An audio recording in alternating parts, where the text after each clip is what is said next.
How to change Snapchat Bitmoji gender. In this video, I'll show you step by step on how to change Bitmoji gender in Snapchat. First of all, after you open your phone, before you open your Snapchat, go to your Play Store, App Store, and make sure you update your Snapchat app. After you update your Snapchat app, tap on this open button. So after you open your Snapchat app like this, tap on your profile at the top left side. After you open your profile like this, now tap on this settings at the top right side. Under settings, now scroll to down, go to this Bitmoji. Here is it now.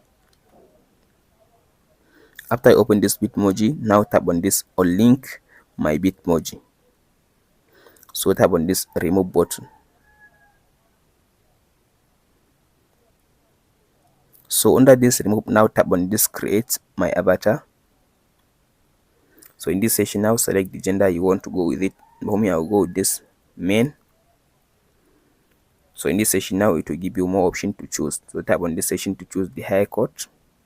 So you can choose the hair. As you can see now, you can go ahead and choose the hairstyle.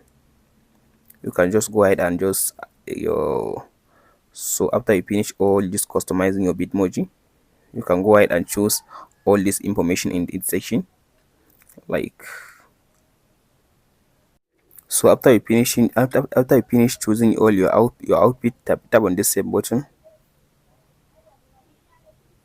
So as you can see now, I changed the gender of my Bitmoji on my Snapchat app. That's it guys on how to change Snapchat Bitmoji gender. Hope this video helps you. Don't forget to like, subscribe and share. Thank you for watching guys.